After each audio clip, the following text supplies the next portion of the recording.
I'm Laura Halligan, Executive Director of LaunchBlue, and welcome to our demo day. For those of you who are hearing about us for the first time, LaunchBlue is a pre-seed accelerator and incubator program which seeks to support and grow early-stage tech startups across the Midwest and Southeast.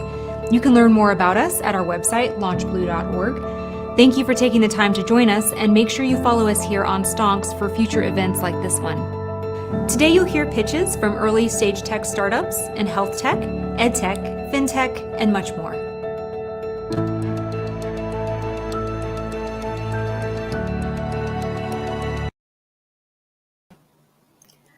Good morning, everybody. Thank you for joining us today. We're really excited to be here with you, and we are incredibly excited to be here on Stonks.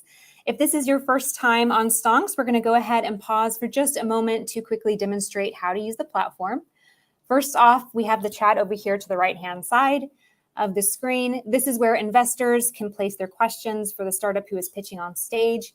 Co-founders in the audience can respond to those questions. And you guys in the audience, you can also tell the founder and the startup how great they're doing and cheer them on.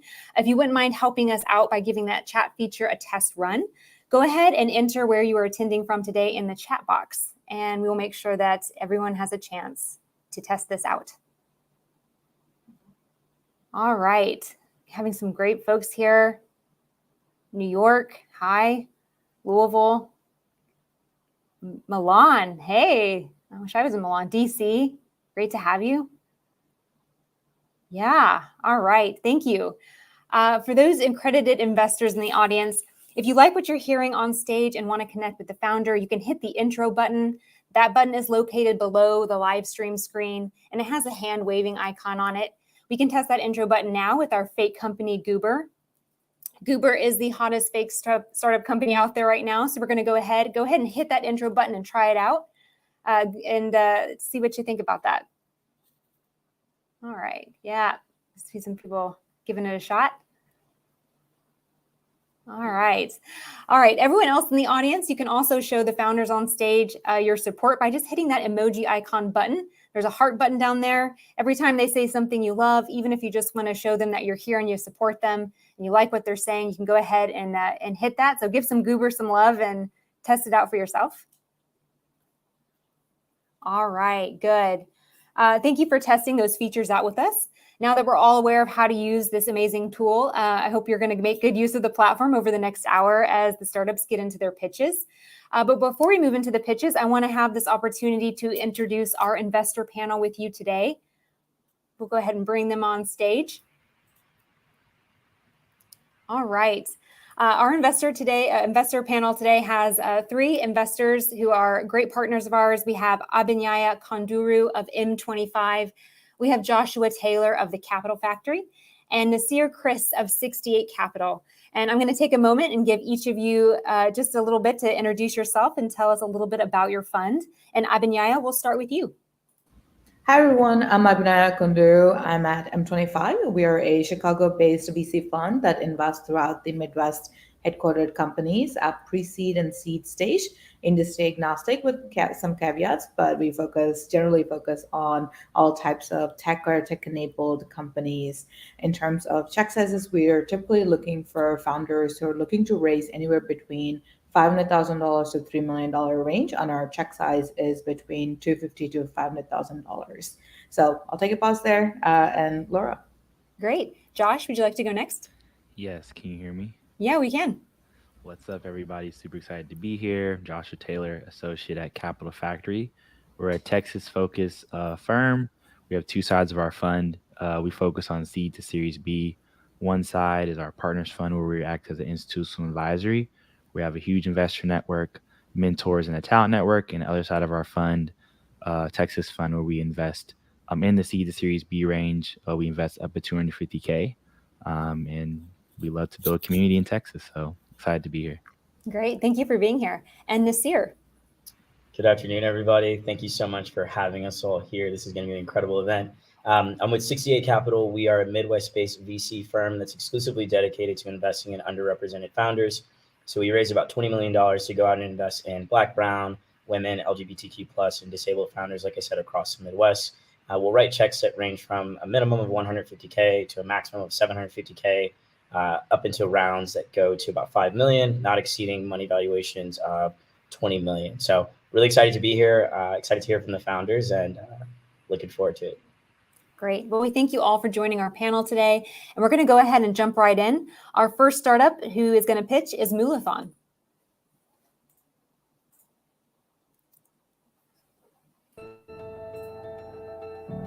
Hello, fellow Moolathon investors, supporters, and friends of the company. I'm Rajan Rondo, and I'm here to introduce you to a company that I'm so excited about. Not only I invested, I joined the team.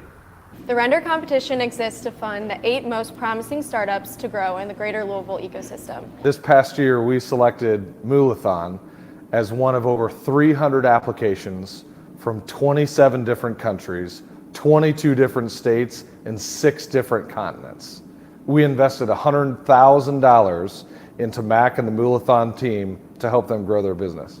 Hi, I'm Mac Wilkinson, the founder of Moolathon, a social fundraising platform and fitness tracker that gives groups, organizations, and individuals the ability to raise money with the miles that you walk, run, or bike. Our goal is to monetize your fitness for a cause, and we accomplish this in 2 simple ways. Sponsorships enable you to raise money for any personal or philanthropic cause with every mile that you personally run, walk, or bike, while virtual events help expand the fundraising reach of any school, team, group, or organization through fun and engaging events that your supporters can participate in anywhere. To get sponsored, you simply share your Moolathon profile with friends, family, and supporters via social media, text, and email. Your supporters can sponsor you by pledging a dollar amount per mile, limited to a maximum number of miles they set. Once you have sponsors, you simply track your run, walks, or bike rides with Moolathon, and every mile that you log earns a bit more from each sponsor's pledge.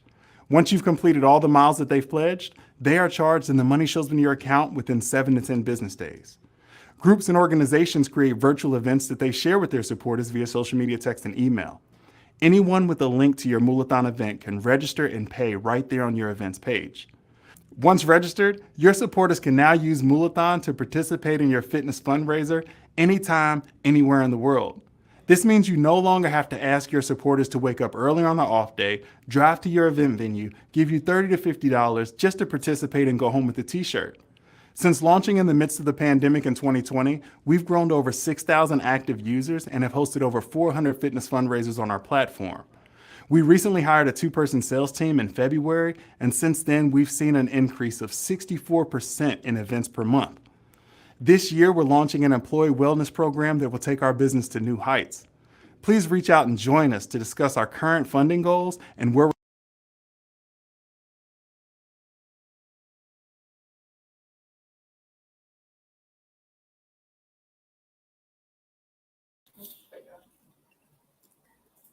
All right. Thank you, Matt. Great job with that pitch. We're going to go ahead and bring on the panel for starting our Q&A. All right, go for it. Hey, Mac, thanks so much for the presentation. It's incredible what you're building. I'd be curious to know, where are you seeing the most traction? So there's obviously groups. You're kind of thinking about a B2B lens now with employers and organizations, and then there's individuals. Which one of those groups is sponsoring the most or participating the most in sponsorships right now? Yeah, group events by far have been our bread and butter right now. And that's mostly because we've really put a lot of focus into that. We recently in February hired a 2-person sales team, and we've seen a huge increase in events per month since then. And that's just kind of sort of been our target focus. We've also seen a lot of traction on the individual side of things once we get groups and organizations to sign up and put an event on.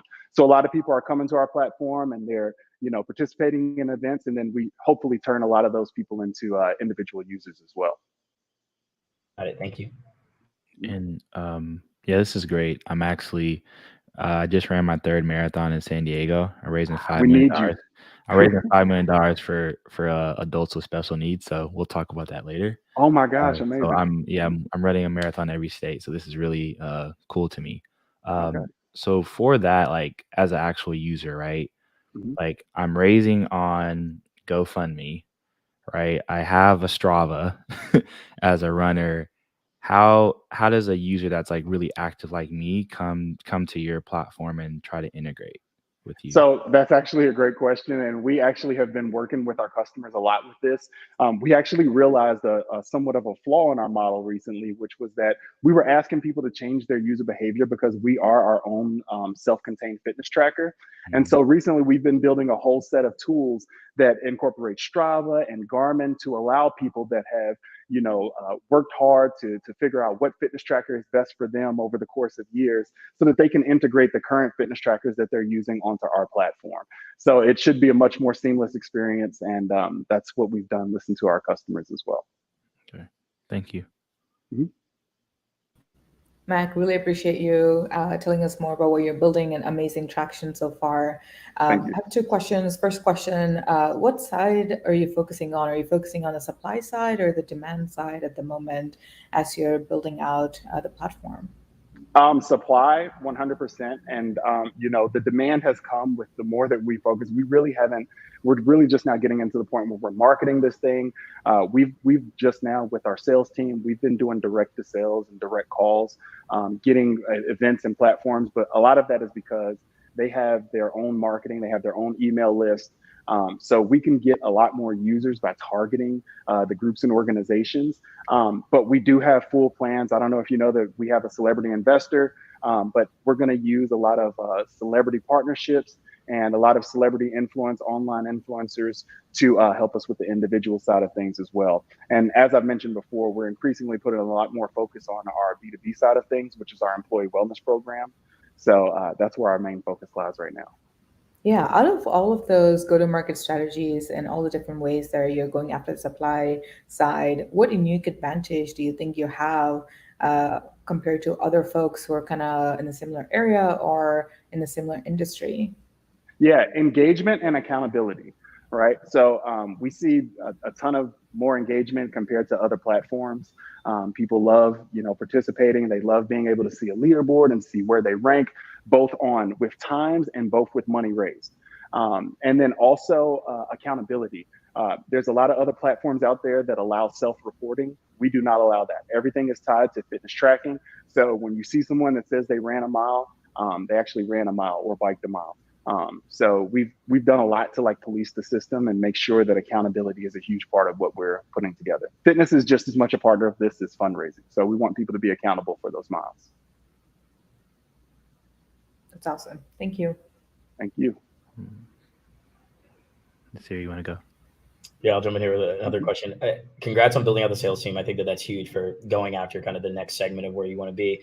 As far as the internal team right now, do you have any full-time developers that are staffed that are building out the product and iterating on a kind of week-to-week basis? Yes, absolutely. We have 3 developers, 2 of which are full-time. One of them is solely on mobile, iOS, and he's working on some Android as well. That's a key to us, is getting on the Android platform. And then we have a full-time web developer as well. And our development roadmap is completely planned out. We actually have a version 3 now of our web platform that we're building out, and a version 3 of our iOS mobile app, and our first version of our Android app, as well as our iOS app. And then, of course, I've talked about integrating other platforms as well. It's awesome. Thank you. Great. All right. Great job, Mac. Thanks so much for being here. Great questions from the panel. All right. We're going to go ahead and bring up our next company. We have Paver with Jessica Bledsoe.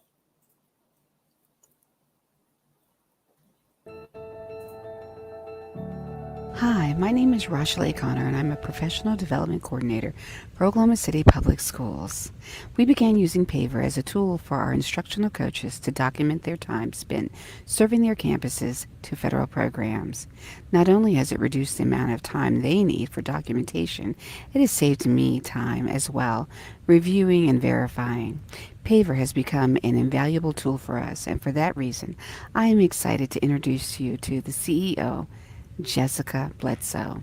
Hi everyone, I am super excited to be here and share more about Paver with you today. My co-founder Adam and I created Paver because we saw a need that wasn't being served. Our customers needed a way to measure their most valuable resource, their time. And I know you're probably thinking, okay, but there are already hundreds of apps that are trying to solve that same problem. And you're not wrong, there is no shortage of time tracking apps. But here's the thing, our customers are actually already using a time tracking tool, their digital calendar. They're putting all of this data into their calendar about where they're going, what they're working on, and who they're meeting with, but there hasn't been a way to get that data out of the calendar until now. Paver has paved the way between the calendar they have and the calendar they need. It gives our customers a way to create organization around how they're spending their time by giving them access to features like color-coded categories, labels, and custom fields. Then, when they're ready, they can export all of this data to create documents like timesheets, invoices, or detailed reports about how and where they spent their time. We've helped thousands of people leverage their calendar data. Small businesses and solopreneurs are using it because they just aren't big enough yet to justify an expense like Salesforce. Executive assistants at enterprises are using it to manage multiple calendars on behalf of their executives. Educational institutions are using it to provide federally mandated time logs, and nonprofits are using it to certify time spent on restricted grants. We launched as a free Google Calendar add-on in 2020 with installs in more than 130 countries around the world.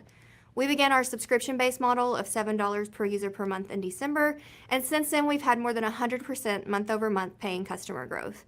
We did all of this organically, but now we're ready to pour fuel on the fire, which is why we're raising $1 million seed round to help us implement our go-to-market strategies, place key hires in important roles, and solidify our place in the massive time tracking software market that was valued at more than $425 billion in 2019. Thank you so much for your time today. I look forward.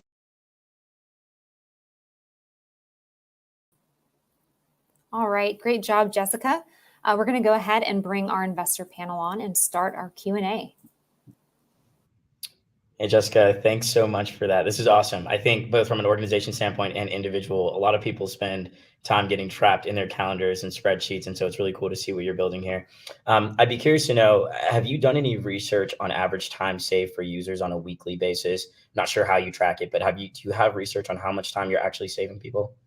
Yeah, so we've spent a lot of time actually communicating with our users, and that's one thing that I always ask them. And so that varies. So Rochelle, that gave my introduction, she has indicated that she saves about an entire week every month, so 40 hours a month, because she's managing a team of 60 and has to review every single report. And so that has saved her an entire week every month. So it's anywhere from 40 hours a month to, I would say on average, an individual using is saving between 4 and 5 hours per month, just depending on what exactly they're using it for, because there's been so many different use cases.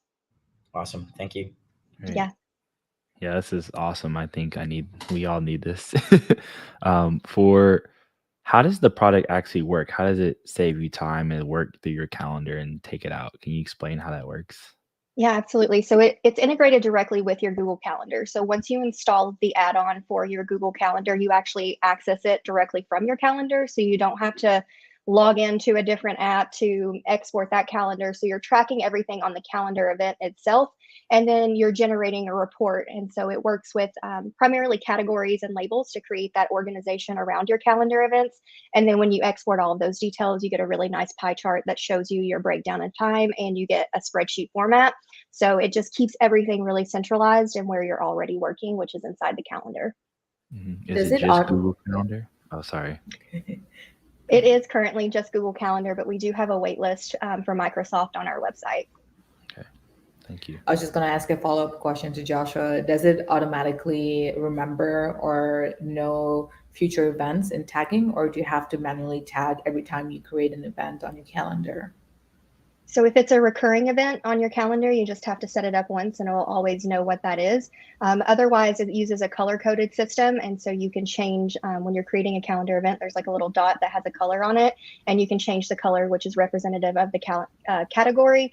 And then your labels are hashtags that can be put in the description. So you can put all of that information in as you're generating the calendar event. However, we are developing some of that automation to recognize when this is that, then it automatically means this. So that is in our roadmap. That's awesome. Who are you targeting in terms of the end user, or are you going after a broad group to test out what's working and what's not working? Yeah, so we've got over 20,000 installs, and it really is across the board. But what we've recognized in the people who are actually paying for it, that's really three primary verticals. That's small businesses, solopreneurs, teams of typically less than like 20. That's nonprofits who are required to report back on restricted grants. And then our largest customer would be education groups who, again, they're required to report back on the federal grants that they're funding. or they're receiving funding from, and they have to submit a time log essentially. So they're already logging everything in the calendar, super easy for them to export it and then submit it back. So in our go-to-marketing strategy, those are the 3 verticals that we're focused on right now, but we're seeing more and more use cases every day. Jessica, let's ask one more question here.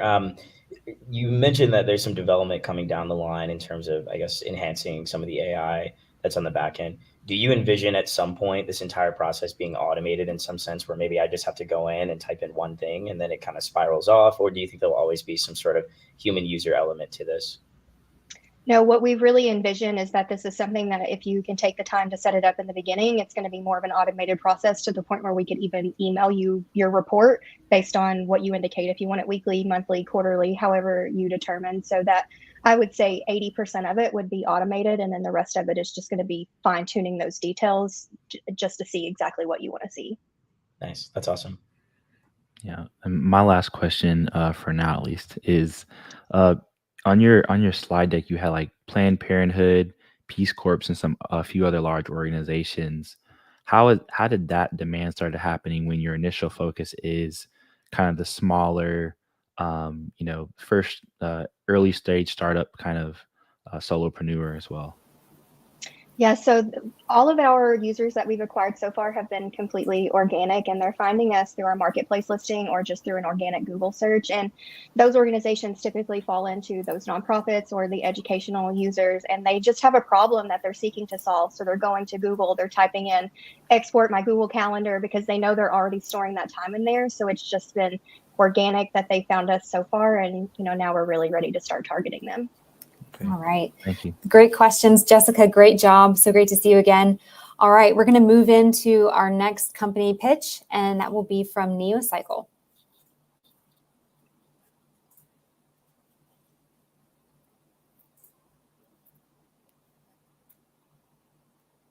It's loading. All right. I'm Brian Cross, manager with the Energy Technology Partnership, a Scottish Government-backed group for green technology projects between academia and industry. We've just approved an initial grant for Neocycle's green hydrogen work in Scotland. Neocycle are impressive because the technology really sticks out as a game changer. The team know exactly what they're doing, and they fit right into our national agenda for the circular economy. Now, it's my pleasure to introduce Kevin Hubert, co-founder and CEO of Neocycle. Climate change is a looming catastrophe. We must act now. Green innovation sometimes doesn't help and many times hurts our environment. We all want to do the right thing. I personally bought a Prius. Shortly after I made the purchase, I was shocked to read a study that found a hybrid actually produced more CO2 and was more harmful to the environment over its lifetime than a comparable non-hybrid gas car. To improve our environment, the solutions we implement must be effective, not a political statement. One of the reasons the Prius has a large CO2 footprint is the increased use of copper. A hybrid uses twice the amount of copper than a gas vehicle. An EV uses 4 times the amount of copper. Copper today is a $272 billion market producing over 200 million tons of copper. For every ton of copper smelted, between 1 and 6 tons of CO2 are emitted into the atmosphere. This is a serious problem because copper is the backbone of green sustainable technology. Every new windmill, solar panel, EV battery, and charging station, copper. Demand for copper is increasing exponentially, and we must produce it responsibly. I am Kevin Hubert, CEO and co-founder of Neocycle. We have a patented technology that can recover copper in an environmentally sustainable way. With this technology, we will create the world's first totally carbon neutral copper smelter replacement. With this technology, we can take some of the most challenging waste streams and produce pure copper. Neocycle attacks climate change head-on. Our innovations have been funded by grants from the NSF, DOE, Zero Waste Scotland, the University of Kentucky, and others. We have an experienced international team with offices in the United States and the United Kingdom, and we have an extraordinary plan to take this technology out of the lab and commercialize it. I am asking for a pre-seed raise of $1.5 million to build a pilot line to de-risk this patented technology further. This will enable the next round to fund a profitable manufacturing plant with revenues in excess of it. All right, Kevin, great job. Wonderful pitch. Thank you. We're going to go ahead and bring on our investor panel to start the Q&A. Hey, Kevin, this is so awesome. I love to see that you're doing something that's actually helping make the world a better place. Help me understand a little bit more about what the manufacturing process looks like for the cathode plates. How difficult is it really? And are you able to get some of those things up to production pretty quickly? Absolutely. So we have an amazing process. It's really a three-step process. It's a liquid-based process that we're able to extract the copper and produce cathode grade 99.99% copper in one step. It bypasses so much additional processing that conventional techniques require. It's actually quite brilliant. That's awesome. And then just quick follow-up here. Are the patents pending or are they already complete? And is that covering the process as well? We have several patents that are pending and several patents that have been actually given to us as well. So, and then beyond that, we do have a robust patent portfolio that we're working to expand as we move forward. Awesome. Thank you. Yeah, sounds really cool. And a big problem I didn't know about.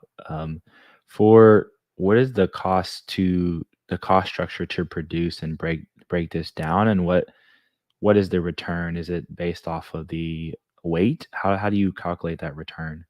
Sure. So it's a commodity. So cathode grade 99.99% pure copper is a commodity. So we look at the London Metal Exchange, which currently values the copper at about $10,000 per ton of material. As far as our costs, our capital cost is about 1/5 the equivalent cost of a conventional method. And we have equivalent operating expenses to conventional, even at the lab scale. So as we grow and get bigger, we're going to be able to drop those operating expenses down even further. Yeah, that makes sense. Thank you. You're welcome. Kevin, are you seeing any supply chain issues right now, given how the market is? And if so, how are you tackling those challenges? It's actually quite the opposite.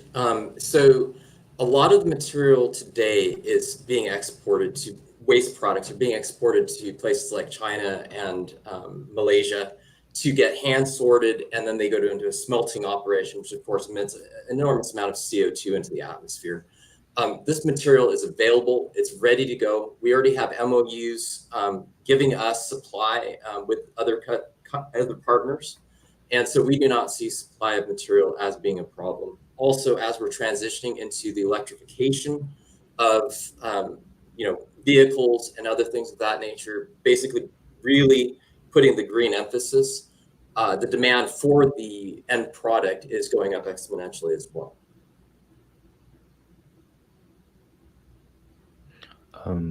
I'll step in here.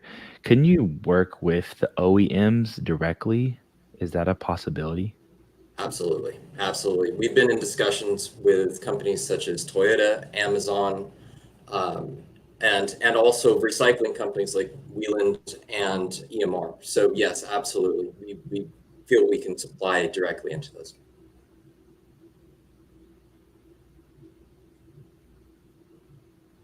Just fun curiosity question here.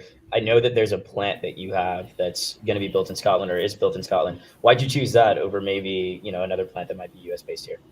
Sure. It's a plant that we are projecting to build. The reason for that is, well, there's a number of reasons, but so Brexit occurred, which is the separation of United Kingdom from Europe, which cut them off from their ability to process copper. So there is no smelting operation that's able to create cathode grade copper in the United Kingdom.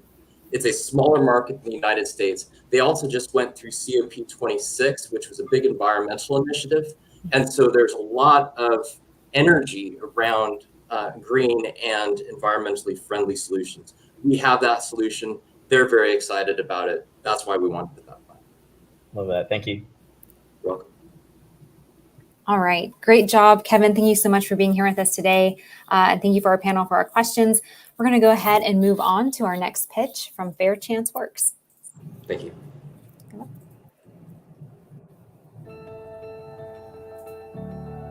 Hi, I'm Lori Bayer. I'm the Director of Employment Services for Fletcher Group and representing Dr. Ernie Fletcher, our Chief Medical Officer and the former Governor of Kentucky. Our network of rural recovery ecosystems helps support individuals with substance use disorder in more than 100 residential recovery centers nationwide. Fairchance Works recently participated in a highly successful pilot project at some of the centers in Eastern Kentucky. We're looking to expand their scope of work through a paid contract to additional centers. Fairchance Works is redefining the Fairchance labor pool, and I hope you will consider investing in this life-changing business opportunity. Thank you. Hi, I'm Dr. Scott Stuckey, CEO and founder of Fairchance Works. People recovering from substance abuse and those with criminal histories represent a largely untapped labor pool, one that has the potential to fill much of the current employment gap. Our platform technology is designed to inform, instruct, and connect all parties involved in the hiring process. So as a double-sided marketplace solution, we not only help people like those that the governor mentioned, but also assist employers, especially those that may be new to second chance hiring. And given the job market that's screaming for skilled labor, we're extremely well positioned for exponential growth. The benefit to society we create is also dual purpose, as securing gainful employment is the best way to keep these folks from returning to their old habits. Most of our job seekers have been detached from society for some time, and our federally funded Unicast technology helps build presentation skills, improves self-esteem, and reduces anxiety. But even when these job seekers are properly prepared, things often surface, usually at the end of an interview, that prevent them from getting the job. Fairchance Works makes the entire process far more transparent. Employers are presented with qualified candidates that are interested in the field and match the level of risk that they're willing to take across many factors. For example, one employer may be willing to hire someone that's 6 months in recovery, while others might want to wait 12 or 18 months. Our platform saves the employer time and money and dramatically improves the job seeker's odds of getting hired. In addition to our paid expansion with the Fletcher Group, we achieved our first revenue last month, expanding our services to correctional facilities, and also received our first dilutive investment. In addition, we're currently negotiating with USPTO on a utility patent filed last July. And finally, we've received over $1.4 million in non-dilutive funding with another $2 million under review. We hope you will. All right. Great job, Scott. Wonderful pitch. Thanks for being here with us today. We're going to bring on our panel for Q&A. Hey, Scott, thanks so much. Love the presentation. I think that this is awesome for a lot of reasons. We love future work. Also, this is something that affects the communities that we invest in. Kind of on the back of that, would love to just know, have you and your team thought through a process that considers maybe some of the diverse backgrounds that a lot of these people might come from? And if so, have you built out a solution that makes it easy for those types of people to also learn these skills? Yeah, a big part of our training is slated in both in-person and online direction. It's highly accessible. We meet the clients where they're at in terms of their level of progress and so forth. We have some folks that can go through the program with very little time, but then we also meet with folks that have been out of society, don't know the difference between a left and a right mouse click. So we're able to accommodate our services and customize the curriculum to a point where they're meeting the needs at their point of need. Love this idea. Thank you. Mm-hmm. Yeah, it's really great, Scott. Thank you for this and what you're working on solving. For you all solution, I guess how many courses or different pathways are you all focusing on to bring people back into the workforce? Currently, we're focusing on interview skills preparation, soft skills preparation, and the likes. We found that that's the greatest need. But down the road, we also want to introduce some like technical skills for folks that need to get up to speed on computer literacy and other forms of literacy that they might have gaps in as well. Mm-hmm. And then I guess, was there like a time limit to say, hey, I'm a part of you all's marketplace that I can use this, or how does that work? We're working currently with correctional facilities and long-term recovery centers. And we found that usually about 8 sessions is sufficient to get them to a point where the ultimate goal is to get them comfortable enough with prompts that we help them prepare for, to where they can record them on their own and use them kind of as a digital resume in video format. So we use that to reach out to potential employers without having to go through the anxiety of that first initial interview and all the tension, and hopefully reduce much of the taboo that's associated with hiring these folks as well. Mm-hmm. Thank you. And that process usually takes about 8 weeks. Okay, thank you. Scott, thanks so much. Really love what you're doing. When you mentioned 8 weeks, is that like when you first get in touch with the job seeker and like when they get trained? Is that how long the training program is? We found that usually these are set up by volunteers at the recovery centers or the correctional facilities. So we work in a group setting, and we've typically found that you can't just do it back to back. So we usually stagger the sessions about a week in between to give them time to practice, sometimes on their own, but they submit their efforts to us, and then we reply with audio feedback. So they're actually listening to themselves perform or listening to our comments as they're watching their performance. So we found it as a very effective way to relay feedback to these clients, and that is somewhat wrapped into our IP as well. Got it. Are you going after the job seekers or job seekers coming to you to get trained? We're going towards the recovery centers themselves and the correctional facilities. There's no B2C involved with it, but we found that with both sets of facilities, there's value added for them to be able to improve these folks' capacity to get gainful employment. It looks better on the center, it improves recidivism and so forth. So we're finding a lot of interest because they're already providing some programs. So we're essentially a service provider for the facilities themselves. On the other hand, the other side of the profit margin, we're working with employers and helping train them about the many benefits of hiring folks from these backgrounds, because there's huge tax credits and all sorts of different incentives for them to hire them on. That's awesome. Thank you. All right.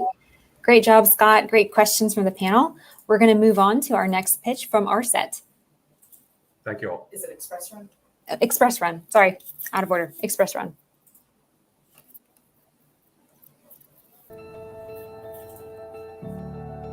Hey, my name is Sadawan. I am one of the founders and CEO of Express Run, a company that enables D2C brands to deliver smarter, faster, and cheaper than Prime in one integration.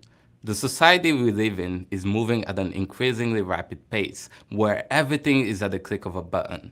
Consumers increasingly expect an ultra-fast and seamless experience from every purchase that they make. But relying on third-party sites' logistical distribution makes it very challenging for smaller D2C brands to build more direct and personal relationships with their customers, thus losing their overall brand value proposition and valuable data that could help them continuously improve their last-mile logistics and customers' experience. Express Run is a technology platform that leverages the power of predictive analytics to enable a smarter inventory placement and same-day delivery at ground shipping rates, while giving these D2C brands end-to-end ownership of the delivery process. So our products integrates directly to our D2C partners' online stores. We have plugins to e-commerce platforms like Shopify and WooCommerce, allowing them to get started in just a few clicks without having to write a single line of code. In terms of the market, buying online isn't anything new to US consumers. There are over 253 million online buyers in the United States, and the D2C e-commerce market is over $111.5 billion. Since March of this year, when we launched, we've acquired over 30 D2C brands on our platform and have secured partnerships with numerous delivery companies, including DoorDash and Roadie. We've built a last-mile delivery network of over 2.5 million drivers across 7,000 cities in the United States, allowing us to offer a nationwide coverage to our D2C brands. We are currently raising a $350,000 pre-seed round to maximize our recent momentum, expand our e-commerce integrations, and launch our inventory placement platform. All right. Great job, Sada. Wonderful pitch. Thanks for being here with us today. We're going to bring on the panel to start the Q&A. Awesome. Hey, Sada, thanks so much. It's great to see you again, by the way. Super proud of all you're doing. With so many major players in the delivery space right now, how do you and your team see yourselves kind of building this interconnected network of these small e-commerce brands so that they both recognize you but also trust you versus a major brand? All right. So one way that we are different with the other companies is that we don't actually make any deliveries. So we work with third-party providers. So we are able to build a very large network, and we are able to deliver from anything from small items to furnitures. So for these e-commerce brands, we allow them not only to be able to offer same-day delivery to their customers, but to also be able to scale that beyond their local areas. And that is something that these independent providers are not able to do. Got it. Thank you. Thank you, Sada. Thanks for this. It's really interesting. Can you talk more about how you built your network of your last mile network? Yes. So what we did is like we just reached out to these companies, and most of them are really, eager to partner with us because we don't take anything away from them. We actually bring volume into their businesses. Okay, thank you. Hi, Sada. As you think about your logistics network and D2C brands connecting into them, what are some challenges that you've seen so far in automating that process? So some challenges that we are seeing right now is the quality of delivery some providers are able to achieve. Like companies like DoorDash, they have a very large volume and might not care about a single order. So what we do to prevent those type of situation is that for every delivery, we make sure to track it on each step of the way and communicate directly with the drivers to make sure that these packages are delivered on time and in the correct address as well. Got it. Does it matter if the D2C brand ships internationally, or is it primarily US based right now? So right now it's US based. Thank you. Go ahead, Josh. Sada, just quick question. So what resources do you feel you and your team will need to continue going after partnerships of the likes of DoorDash, right? Like I know that there's smaller e-commerce brands, but you have DoorDash, you have FedEx Same Day, you have Roadie. What resources do you need to continue scaling and maybe going after some of those bigger names? Yeah, so as we are like onboarding more businesses, we are starting to understand their needs. And also, we only make partnerships when it's needed. So on our platform, let's say if we see a large demand in big and bulky items, we'll go out there and make partnership with companies like Bungie that are able to deliver bigger items. So I'm not sure if I answered your question properly. So. No, that's helpful. That's helpful. Okay. Thank you. I have a question about how much volume are you all getting from these API calls on a monthly basis or just to date? Yeah, so per business, we usually see anywhere from 120 to 150 deliveries per month per business. And for this July, we are projecting to make anywhere from 1,200 to 1,500 deliveries, which translate into 14,000 to 18,000 in revenue. Is that gross or is that net revenue? Yes, gross revenue. Okay. Okay, one more question, I promise. Yeah, go for it. I know that there's a machine learning piece of it. When you first come into an e-commerce brand, are you doing like a historical kind of data audit to tell them, hey, this is how much time maybe you've lost by using other delivery services, and then able to compare that with how you'd be able to save them time? So yes, so when they integrate with our API or e-commerce plugins, we automatically have access to their 60 days data. So from that, we are able to process it, and they'll be able to see it directly on their dashboard. That's a game changer. Love that. Yeah. Thanks, Sada. Great job, Sada. All right, we're going to move on to our next pitch with RSET.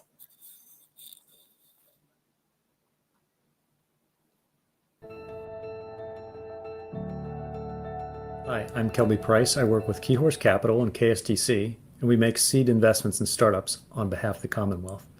Military and first responder training and coordination represents an interesting beachhead market, and use of 3D modeling and mapping tools for the real world continues to grow. RSET enables this increasing data to be used for compelling new purposes, and we look forward to investing. It is my pleasure to introduce to you Bill Gregory, founder of RSET, and anomalies. In 2020, Lieutenant Michael Bryan responded to a nightclub fire. Making entry through a basement door, he discovered that the owner of the nightclub was a hoarder. Flaming debris was stacked to the ceiling throughout the basement, severely compromising his mobility. As he battled the heat and flames, he suddenly realized he was lost amongst the maze of clutter. Against all odds, O'Brien was able to make it to an exit just before running out of air. After the incident, the department captured a 3D scan of the scene. Then, using a new software tool, RSET, they interacted with that scan. Using RSET, O'Brien walked his team through a digital recreation of the event. He added smoke, fire, water, and sirens, and they viewed it on his computer through a simulated fog respirator. Using RSET, that let his team relive that specific event at that specific location. This capability has the potential to save the lives of untold first responders and prevent injuries in the line of duty. RSET was developed for the Navy using $2 million in grants and another $700,000 in sales. The Navy had 3D data, but could not easily use it for synthetic training until RSET. We're now bringing RSET to first responders. There are approximately 30,000 non-private fire departments in the U.S. Our goal by late 2025 is to distribute our subscription service through 5% of the career departments, resulting in an ARR of $1 million. Our seed round is now open. We will use the funding to improve our ecosystem and our support infrastructure. We'll increase our visibility by marketing and presenting at conferences. We're going to partner with established scanning hardware providers, and we'll offer more trial and pilot projects. I'm Bill Gregory. All right, Bill, thanks for joining us today. Great pitch. We'll go ahead and turn it over for Q&A. Hey, Bill, thanks so much for the presentation. This is really great what you're building. Can you talk a little bit more about how the 3D data is captured? So can I use a mobile device? And if so, how long does it then take to render? Yeah, sure. The way this came about, again, with the military, they wanted to use what was organic to their unit. If somebody had a cell phone, a GoPro, or a drone, they could capture that at that point. So you can use software tools just to use static images. You could capture video, or with the new iPhones and iPads, you have the actual LiDAR built onto the unit, so you can use that. So that would be the quick process in the field, but you can also end up using like real estate stop scanners and stuff that are in the market to do a more high fidelity scan. The other would be on the military side was to get a quick model out. For the first responders, they can contract with somebody that has a real estate scanning unit or something. They might go into the field, or they can buy their own scanner and then process after each event, and that's how they get their data. And then processing time is typically a couple hours once it goes through the pipeline. Got it. Thank you. Sure. Thank you, Bill, for this. This is great. For the you mentioned that there was 700K in sales. Was that with RSET or with the military? That was with the military. Once we finished the phase 1 and phase 2 of the SBIRs, they continued with the $700,000 contract to distribute, continued development, but distribution within the Marines. Okay, and then the follow-up question to that is, how much are you selling per fire department? I know you mentioned the 1 million ARR is the goal, 5% of the market. Can you break that down? Yeah, so the way we're pricing this for the first responders would be $1,000 per station. So here in Lexington, there's 24 stations in the city here. So for them to be able to communicate, work with each other, it'd be $1,000. So between $24,000 for the entire city to have the software. And that's an annual number, correct? Yes, that's an annual subscription. Okay. Thank you. Sure. Bill, what platform are you using to simulate these simulations? What's our base platform underneath it? Our set's built on top of Unity, the game engine Unity. So we just basically, everything goes, we have other things we've written to come into it, but it is at the core of that. Then we'll bring in model files from whatever scanning platform that's out there. How long does it take to capture a room and bring that onto the simulation platform? So if you're just capturing a room, just the room I'm seeing right now, I could capture this room in 3 or 4 minutes just with a cell phone if I needed to. And then that immediately uploads to the software. You can take it straight off and go to the software. Now, if you wanted to capture an entire home or a school or library, whatever it might be, that might take 3 or 4 hours to do, or maybe 5 or 6, depending on the size of it. And then that would take a little longer, obviously, on the processing back end, but then it just uploads straight in as soon as it's finished. Is it 2D images turned into 3D, or are you capturing 3D images with your phone when you're scanning? When you're scanning, and it depends on, so we initially started this project with the military, it was to develop hardware ourselves to do this. But as we were doing it, this back in 2014, we started noticing all kinds of scanning platforms coming online. So we pivoted and said, let's just use the output of everybody else's scanner. So a lot of the scanning devices will capture 3D, just like you said. They'll capture a full structured light scan of the environment. But we can also use 2D. We have a MIST engine, and there's other photogrammetry softwares out there, which will take the various 2D images and convert that into 3D. So we can kind of go both ways with this. At what stage of training does the organization use your platform? Is it throughout the training sessions, or is it only a part of the training session where they're getting to simulations? Sure. Well, the training is definitely started because right now we're doing mass casualty training with the current pilot project we have with the fire departments. So that's definitely on the recruit and training side. But there's an after-action review. The story in my pitch was a fire that happened. They captured afterwards, and they come back in, and they always do a what happened, a review, post-game analysis. How could we have done better? And so they capture it then and redo it, kind of relive it, and we give them the tools to actually now physically relive that specific event. Got it. Thank you. Sure. All right. Bill, thanks so much. Great pitch, great Q&A from the panel. We're going to go ahead and move into our next pitch by Melanated Healthcare.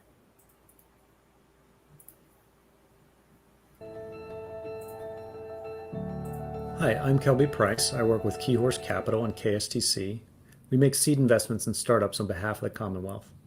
Healthcare providers continue to be reluctant to disclose, share, or advertise certain caregiver data. Melanated Healthcare has an opportunity to provide value in an area these incumbents either feel too risky or too difficult. We've made an investment and believe this is an interesting and important problem to solve. It is my pleasure to introduce to you Lucretia Sewell, founder of Melanated Healthcare. Imagine a promising college student becomes pregnant. During the pregnancy, she receives suboptimal care from a healthcare provider that lacks cultural competence. At the time of delivery, she is surrounded by medical professionals, but yet still feels very uninformed and fearful. Unfortunately, this situation is not uncommon among Black and people of color. I can speak to this from a personal standpoint because I was that college student. My experience led me to become a healthcare provider and the founder and CEO of Melanated Healthcare to reduce the likelihood of other patients sharing the same health experience or poor health outcomes. Racial health disparities cost the United States on average $93 billion annually. Our solution is simple. When payers and employers onboard medical professionals, they do not capture how they identify. Therefore, this information is widely unknown. Currently in phase 1, Melanated Healthcare is capturing aggregate data of our healthcare providers on the platform to better service patients. Phase 2, Melanated Healthcare is offering telehealth services to all people of color in primary care, women's health, and behavioral health. Melanated Healthcare launched an MVP in May of 2021. We have partnered with the University of Louisville on a federally funded grant to pilot our MVP in the greater Louisville area. We are in discussion with 2 major payers about partnership. Since our launch, we have over 1,000 active users and more than 100 providers on our platform. Our experienced team consists of clinicians and technologists. All right, Lucretia, great pitch. Thanks so much for being here. We'll go ahead and turn it over to Q&A from our panel. Awesome. Hi, Lucretia. Thanks so much for the presentation. This is something that personally I'm also all too familiar with, so I appreciate and love the work that you're doing. Very curious about this. So saw on the deck that it was 1,000 plus downloads. I think I heard in your pitch just now is more than 1,000 people that are active. How are you measuring activity from the users in the platform, and how often are they interacting with it? Absolutely. So it truly varies depending on the platform because we are available in both iOS and in Google Play. So more activity is definitely in the iOS platform rather than Google Play, but we measure based on the reports that we received on the back end in regards to the comments that we receive in the chat feature, and also the reviews that are left under the provider profiles, pardon me. Got it. Okay, thank you. You're welcome. Yes, definitely likeness here. Definitely understand this problem. Can you talk more about the 100 providers and who are those in particular? Absolutely. So we have a multidisciplinary platform. Our providers range from physicians to nurse practitioners, physician assistants, physical therapists, again, just a wide range. Our ideal situation was to create a platform or a hub that is very inclusive of all of the specialties. So there is an array of all the specialties and different disciplines in the platform. Mhm. And how are they coming onto the platform? How are they finding? Are you all just Sure. reaching out to them, your network, being in healthcare? How's that going? Yes. Well, yes, I definitely have a background in healthcare as a practitioner myself. So I am a part of lots of different organizations. But beyond that, we also have a referral incentive program. So we are collaborating to be able to support Black and Brown healthcare organizations. So we are working towards enhancing our provider network and making sure that as an organization, we are also supporting other Black and Brown healthcare systems, organizations and systems. As you're starting out, are you focusing more geographically as launching the platform, or more on a specific niche of health issues or healthcare side? Great question. So more regional to start. Definitely want to start in, personally, we have a study that is ongoing right now with the greater Louisville area, but looking to capture the region first and then branch out on a regional standpoint. I have one more question, Go Laura. for it, of course. Can you talk about how Melanated Healthcare gets paid and what side and how that works, if there's multiple ways? There are multiple ways. Thank you, Joshua, for that question. The first way, we're capturing aggregate data and looking to get enterprise licensing agreements with healthcare systems. The second way, we are implementing the telehealth into our platform, which is going to be starting in our region and then ideally branching out nationwide from there. Thank you. You're welcome. Great job, Lucretia. It was great to see you. Thanks for being on today. And Thank we you. will move into our next pitch with Selly Coping Company.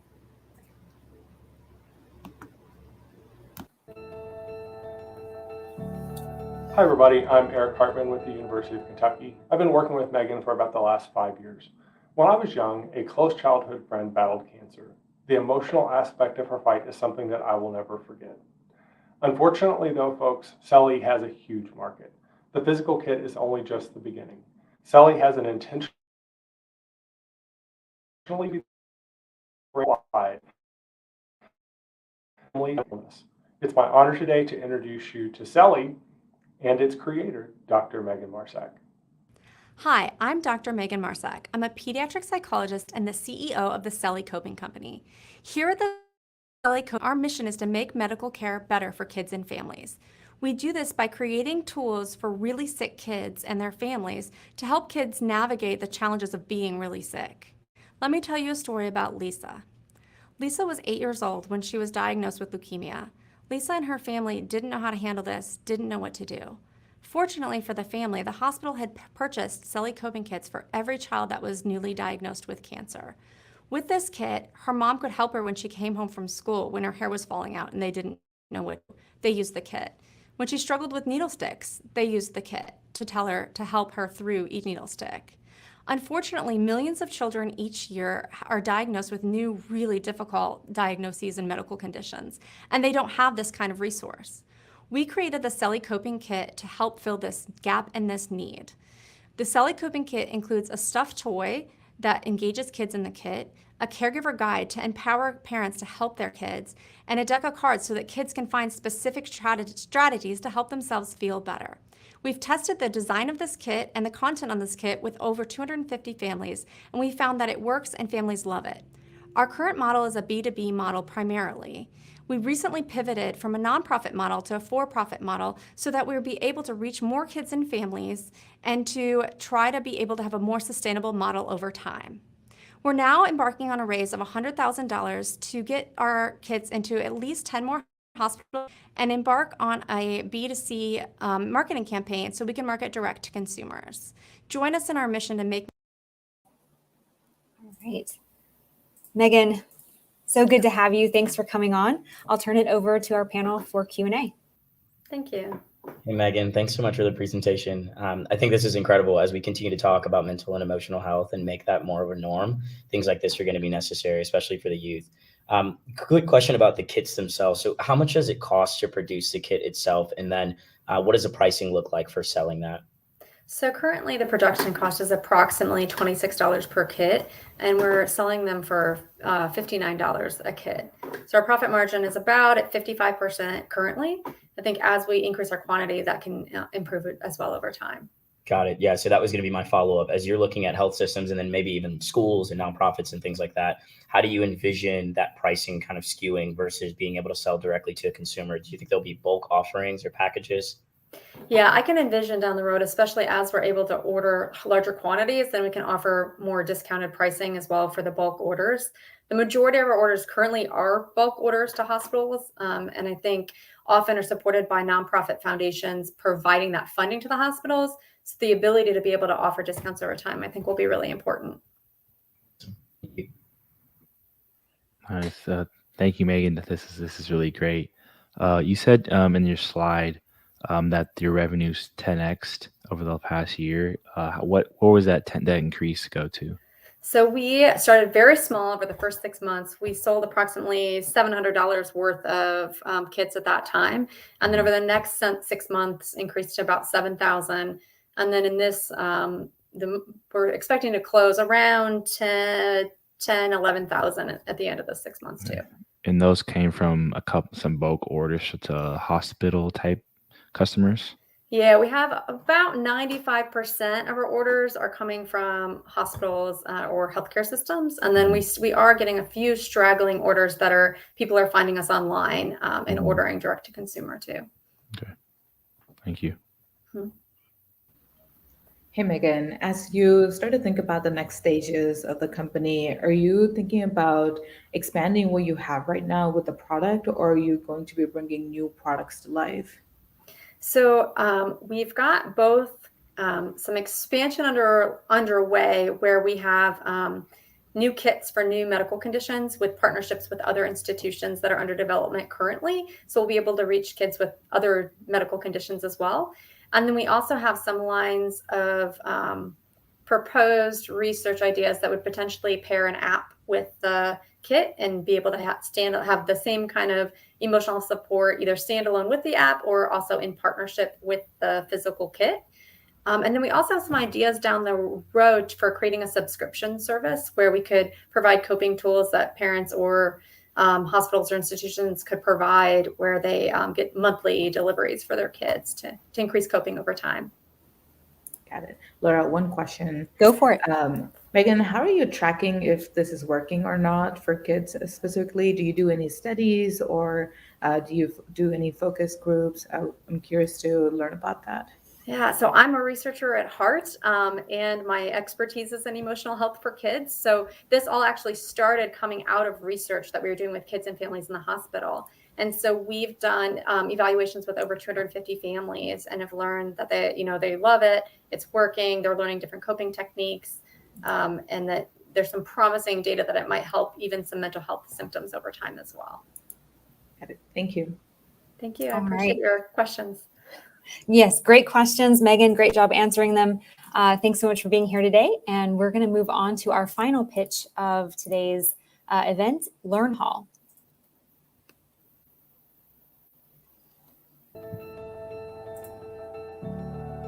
I'm Manoj, founder of Skilled Up Life. Our platform connects volunteers with early stage tech startups to help them build their companies. Mike at LearnHall, since joining, has identified a way to reduce high unemployment in Nigeria. He has signed up 15 Nigerian volunteers to validate his concept and build the product. Not only that, he has also secured 30 educators from Nigeria as well. I'm very excited to see how LearnHole tackles the problem and delighted to introduce you to LearnHole founder Michael Hoft. While building a remote operations team to expand my online tutoring company, I realized that most of my new team members were Nigerians. I quickly fell in love with them and their spirit and their passion for business and personal growth. And I saw a big problem there. More than 40% of Nigerians aged 15 to 34 are unemployed. Yet the country houses 4 of the 20 fastest growing cities on earth. And the internet ubiquity is improving there dramatically. Hence, I believe that there is a lot of top-notch, high-potential tech talent in Nigeria today. Enter LearnHall. LearnHall is a two-sided marketplace whereby passionate, well-vetted educators teach Nigerians tech skills using live online lessons that are low cost and very high quality. They also help with regards to getting that early foot in the door with regards to internships and the first jobs for the students. LearnHall is OutSchool meets Udemy for Nigeria and Africa at large. In our first 90 days, we've covered a lot of ground. We've put together our team who has created an MVP at learnhall.co, and we've onboarded 33 educators who are currently working on course material right now. We also have collected about 400 email addresses of interested students, and we have 11 uploaded courses with educators waiting for our impending beta launch. LearnHall is raising $175,000 today with the hope that we can get to $950,000 in revenues on a 1,000 recorded course completion. And with 120,000 of that falling down as profit at the bottom. We want to be a high growth company, and we believe that with your capital and our vision that we can make it happen. Please Michael, thank you so much for being here tonight. It's great to see you. We're going to go ahead and turn it over to the panel for Q&A. Hey, Michael, thanks so much. We should connect offline because I could talk all day long about African ecosystem and also upskilling and reskilling. So let me just put that out there.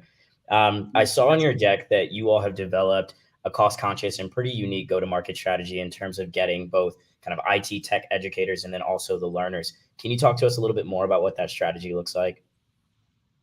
Yes, we're using skilledup.life, which is a great platform that I was able to onboard a good number of volunteers, and they are well connected. In fact, 15 of our 20 volunteers are in Lagos. And so they have a lot of educators and that we are bringing on board. And also, you know, I'm old school. We're direct messaging people on LinkedIn and Facebook. And are you paying for the skilledup.life platform or access to that? It's a nominal monthly cost. It's been a godsend. And the gentleman that started it, I know she wants to help small startups like ours to be able to grow faster. Got it.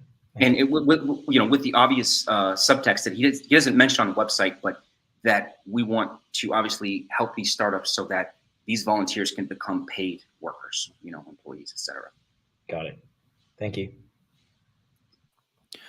Yeah, Michael, this is great. Definitely involved. Actually ran a startup, and all of our developers were in Africa, in different countries. So super familiar with the Africa ecosystem as well. What do you think about just the overall market? And can you talk about just the competition there? There's a lot of ramp up that a lot of people might not know about, but can you talk about how LearnHall is differentiating themselves as there's a lot of upskilling going on currently right now?